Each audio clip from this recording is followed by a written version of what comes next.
सध्या तरी आमच्या ह्या समाजामध्ये विशेषतः महाराष्ट्रामध्ये परमनंट नोकरी करण्याचं ध्येय सगळ्याच पोरांचं आहे आमच्या. काय झालं पाहिजे आयुष्यात? परमनंट नोकरी मिळाली पाहिजे. मला असं म्हणायचंय, तुम्हाला सगळं परमनंट मिळालं पाहिजे, पण आयुष्यच परमनंट नाही. म्हणजे कळतं का तुम्हाला? आम्हाला सगळं परमनंट पाहिजे आणि एक गोष्ट कुठलीच शाश्वती नाही, ते म्हणजे काय? आमचं जीवन. म्हणजे आमचं सगळ्यात महत्वाची जी गोष्ट आहे का नाही, तीच परमनंट नाही, ती टेम्पररी. आणि बाकी आयुष्यात सगळ्या गोष्टी कशा पाहिजेत? आम्हाला परमनंट पाहिजे. हा बेस कुठतरी चुकतोय आमचा. आणि म्हणून मग करायचं काय नेमकं? तर माय बापू, कंप्लीट अर्धा तास आहे बरं. अजून 11च्या पुढे एकही मिनिट जाऊ देत नाही. टेन्शनच नका घेऊ, ठीक आहे? काय सांगायचं ते, काय बोलायचं ते, अर्धा तास आहे अजून. टेन्शन नाही काही. आणि पाईप हे लांब करायचं असलं तर बिलकुल करा. मला माहित आहे तुम्ही किती तंदुरुस्त आहोत. आणि बरेच लोक कीर्तनाला येतच नाहीत ह्या गोष्टीमुळे. बाबा पाय दुखतो. आणि हे महाराज असे कलाकार आहेत, वाकडे तिकडे बसले की आपल्याकडेच बघतात. कोणाला जांभळी पिंपळी आली तर बिंदास देऊन घ्या, काही वाटत नाही आपल्याला. आणि ही सांगतो, कीर्तनामध्ये एखाद्यानं जांभळी दिली तर त्याचा अर्थ कीर्तनकारानं कसा लावायचा ते सांगू का? कीर्तनात बसून जांभळी देणं म्हणजे शांतपणे दिलेली आरोळी आहे. आता पुरी कर गबास म्हणा. 11 वाजायलेत, आता महाराज बस झालं तुमचं. बिंदास आपल्याकडे बघून जांभळी द्यायचं. 11च्या आधी नका देऊ. झालं 11च्या आधी दिल्यावर त्या जांभळीला आम्ही गृहीत धरत नाही. ती आपलं पकडल्या जाणार नाही. 11 वाजले की एक मोठीच आरोळी मला बघून द्या. माता बोलण्याचं फार फार भावना असतात त्यांची. मी तर खरं सांगू, माय माऊलीने, देवानं तुम्हाला फार दुःख दिलं, पण एक सगळ्यात महत्वाची गोष्ट दिली तुमच्याकडं, ते म्हणजे ममता. ती कोणाकडे नाही, दुसरं ती तुम्हाला दिली. आणि म्हणून करायचं काय मग आयुष्यात? ते एक काम करा. आता मी अत्यंत महत्वाच्या 2-3 गोष्टी सांगणार आहे तुम्हाला, आणि माझ्याकडे लक्ष द्या. केवळ हसून घरी जायचं नाही आपल्याला, आम्हाला घेऊन जायचंय घरी. आणि मी तर म्हणतोय, संतांनी आम्हाला नेहमीच सांगितलेले, एक तरी ओवी अनुभवावी. इथं अख्खा अभंग आहे आमच्याकडं, गाथाच्या गाथा आहे. आणि मी सांगतो, ज्ञानेश्वरीच्या पारायणाच्या पारायण आहेत. त्या गाणाऱ्यातच काही फरक पडला की नाही, म्हणजे माझ्यात बिसुद्धा. याचा अर्थ असा की आम्ही घेतलं पाहिजे. मग काय केलं पाहिजे आयुष्यात? सगळ्यांनी लक्ष द्या. एक गोष्ट आयुष्यात पाळायची, ती काय? चांगल्या लोकांच्या सोबत राहा. सकारात्मक गोष्टींचा विचार आपल्या जीवनात झाला पाहिजे, अशा लोकांच्या सोबत राहा. कारण की तुम्ही सोबत कोणाच्या राहतो हीच गोष्ट ठरवते नेमकं तुम्ही तुमच्या आयुष्यात पुढे जात आहोत का मागे जात आहोत. अहो, त्या कुरुक्षेत्राच्या रणभूमीवर महारथी कर्णासारखा एकही योद्धा नव्हता. एकही असा योद्धा नव्हता जो महारथी कर्णाला पराजित करू शकतो. अर्जुनामध्ये सुद्धा सामर्थ्य नव्हतं माय बापू, की जो कर्णाला पराजित करू शकतो. फक्त एकमेव अशी गोष्ट होती, त्याच्या पराजयाचे कारण ठरते, ती काय हो? त्याची संगत. समसंग विवर्जिता. तुम्ही संगत कुठल्या लोकांची करतो हे तुमच्या जीवनातलं सगळ्यात मोठं रहस्य आहे.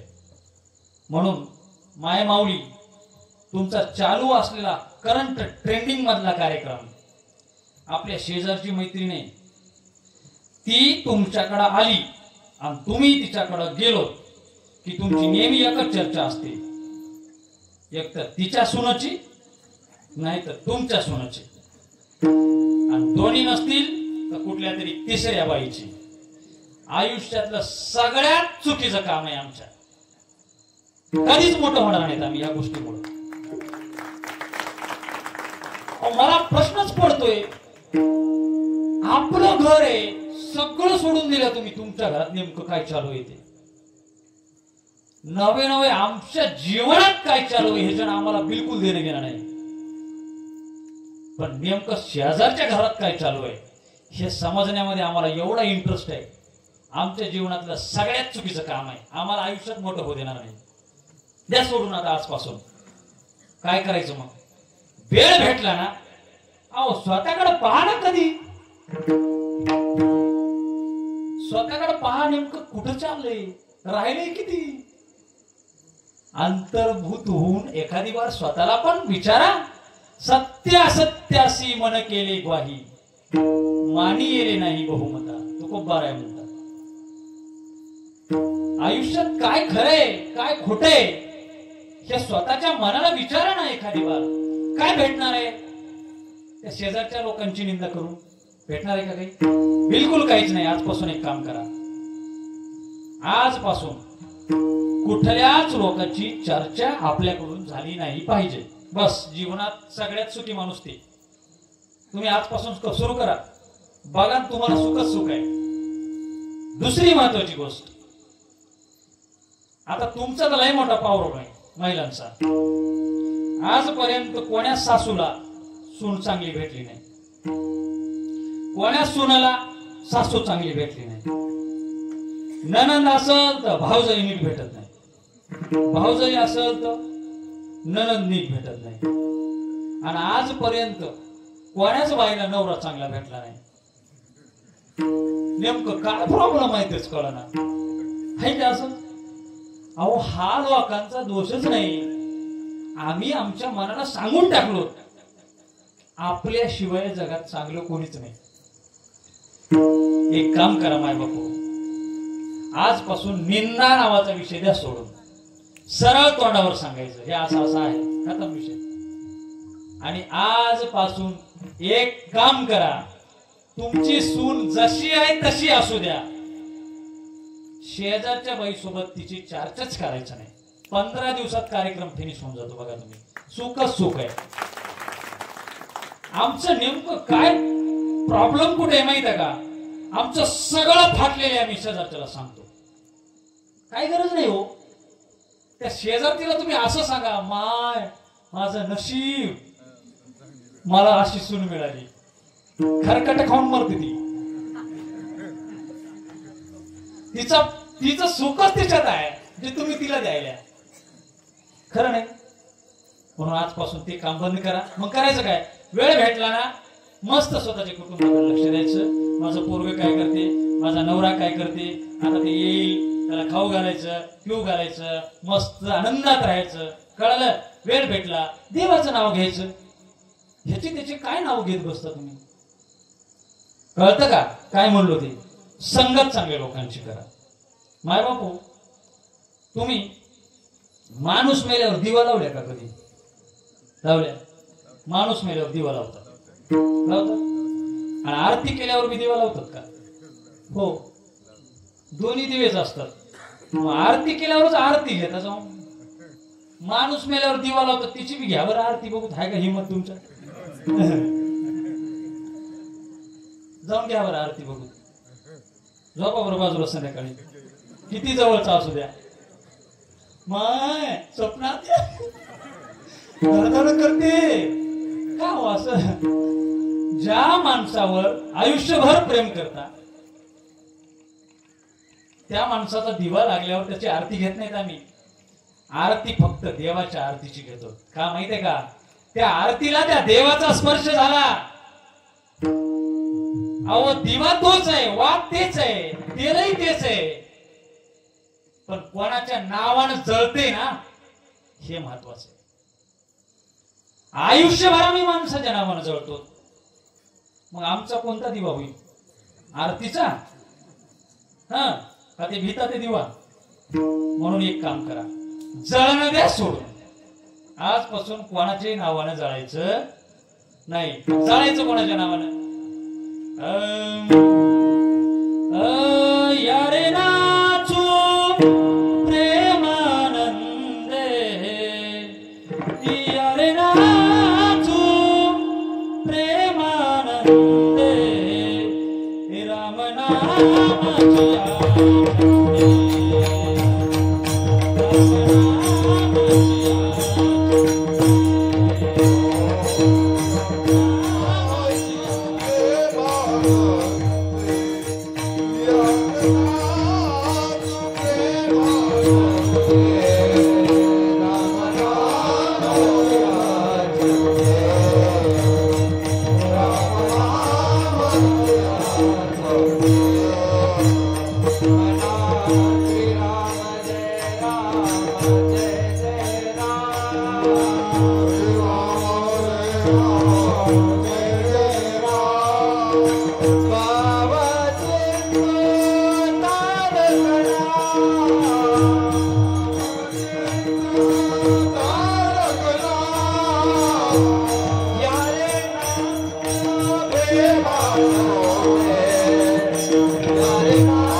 पटकन उचलत राहा. आता तुम्हाला एक महत्वाची गोष्ट सांगतो. 18 डिसेंबरला माझ्या गळ्याचं ऑपरेशन झालंय. मी माझ्या वयाच्या 19व्या वर्षापासून क्लासेस घेतो. गेल्या 10 ते 12 वर्षापासून सलग 8-9 तास शिकवतो. माझ्या गळ्यावर गाठ आली होती. मागच्या 3-4 महिन्यापूर्वी ऑपरेशन झालं गळ्याचं. डॉक्टरनं क्लास सोडून द्यायचा सल्ला दिला आणि पुढे सांगितलं, कीर्तन कीर्तन गायन काहीच करायचं नाही आयुष्यात, गप राहायचं. मी म्हणलो सगळं करतो, तुम्ही म्हणलेलं सगळं सोडायला तयार आहे मी. उद्या मिळलो तरी चालते. काय अर्थ आहे ते सगळ्यात? मला सांगा, स्वतःचा भुलोबा बनवून जगू शकतो का आपण? देवाच्या कृपेनं मला आता काहीच प्रॉब्लेम राहिला नाही. फक्त गाता नीट येत नाही झालं.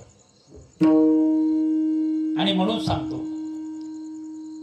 आयुष्यात जर आपण त्याचा छंद लावून घेतलोत ना, काही फरक पडत नाही. काहीतरी एखादी गोष्ट कमी जास्त असते आपल्या आयुष्यात, टेन्शन घ्यायचं नाही. फक्त छाती टोकून एक सांगायचं, मी त्याचा आहो. आणि ते सांगता आलं पाहिजे, ह्यासाठी जगायचं. ते सगळ्यात मोठं यश आहे जीवनातलं. बरोबर आहे का?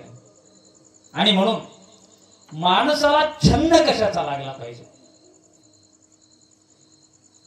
छंद हा चांगल्या गोष्टीचा लागला पाहिजे. आता आम्हाला आज कशाची छंद लागली? आम्हाला छंद लागलाय मोबाईलचा. आमचं सगळ्यात मोठं दुखणं आहे आमचा मोबाईल. कितीही शांत माणूस राहू द्या, त्याला न सांगता त्याचा मोबाईल बाजूला काढून घ्या, ते खणखण हाती कानाखाली. एवढा नाद लागला त्याला मोबाईलचा. तुम्हाला सांगतो, हे रात्री 2ला जो उठलं झोपीतून, ते 2 वाजता मोबाईलचे नोटिफिकेशन चेक करते.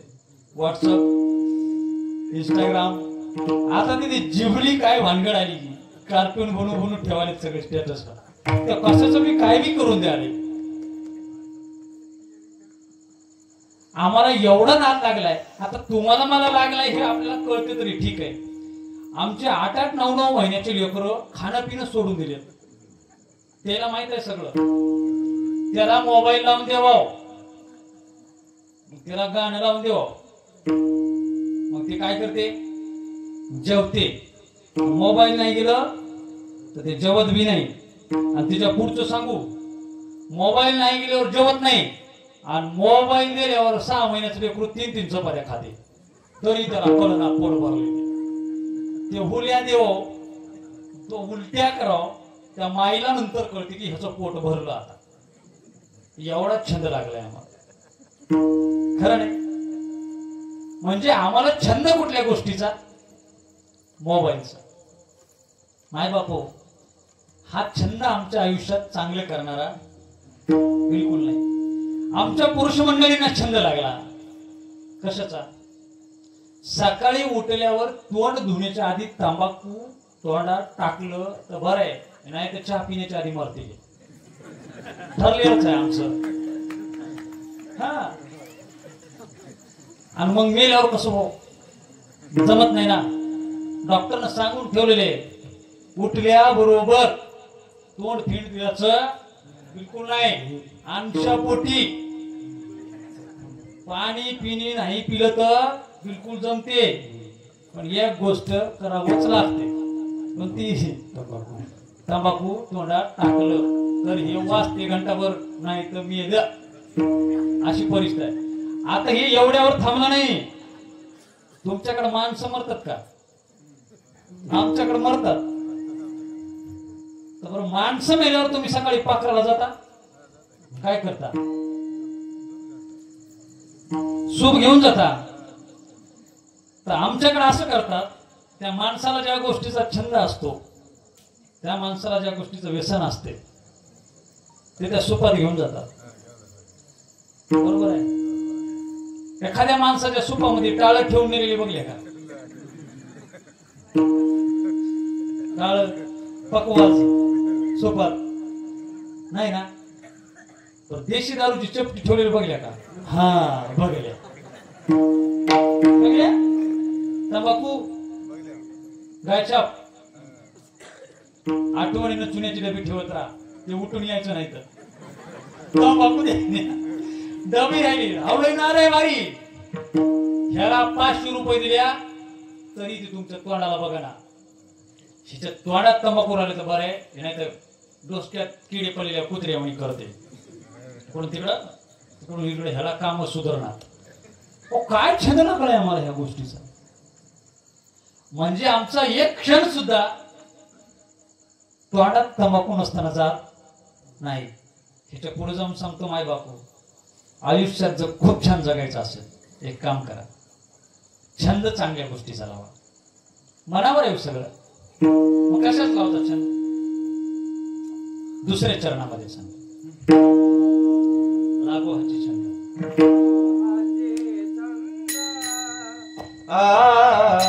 लागो हाची छंद.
तुकोबराय त्या देवाला सांगतात, देवा